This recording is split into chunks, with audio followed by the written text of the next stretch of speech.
Saut 3. Adam et la matière insuffisante. La matière avait tenu longtemps, assez pour calmer la chute, assez pour remplir les mains, assez pour distraire le manque sans le nommer. Adam s'y était appuyé comme on s'appuie sur une paroi tiède. Sans amour, sans rejet. Elle nourrissait l'essence avec exactitude. Le goût rassurait, le poids stabilisait, la répétition endormait, la question. Tout semblait suffisant, mais rien n'était plein. La matière parlait au nerf, jamais au centre. Elle répondait à la faim immédiate, jamais à celle qui ne sait pas dire son nom. Alors quelque chose se mit à se fissurer non dans le monde, mais dans les faits qu'il produisait. Les mêmes formes perdaient leur densité. Les mêmes gestes n'apportent plus d'ancrage. Les mêmes plaisirs glissaient, comme si l'essence, saturée, avait cessé de transmettre. Adam ne manquait de rien, et pourtant tout manquait de tenue.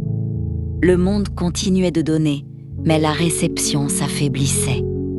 Comme si une couche invisible s'était interposée entre la matière et celui qui la touchait. Il mangeait sans être nourri. Il reposait sans être reposé.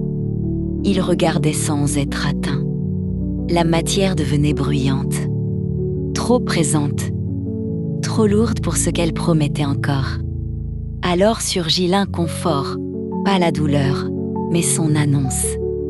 Une tension sans objet, une fatigue sans cause, une impatience sans direction. Adam tenta d'ajouter plus de forme, plus de rythme, plus d'empreinte. Mais la matière, sollicitée au-delà d'elle-même, se vida plus vite encore. Elle ne mentait pas. Elle avait simplement atteint sa limite. Et cette limite n'était pas un mur, mais un silence nouveau. Un espace où l'essence continuait de fonctionner, mais où quelque chose, derrière eux, restait intact, inatteignable, inexprimé. Adam ne comprit pas. Il n'en fit pas un signe. Il n'en tira aucune leçon. Il demeura là, dans cet enrée d'eau étrange, où la matière ne suffit plus sans que l'on sache ce qui pourrait la remplacer. Et le sceau se posa sur cette insuffisance nue, non comme une promesse, mais comme une pression intérieure appelée à croître, tant qu'elle ne trouverait pas ce qui ne se donne pas au sens. Adam obscur, Saut 3.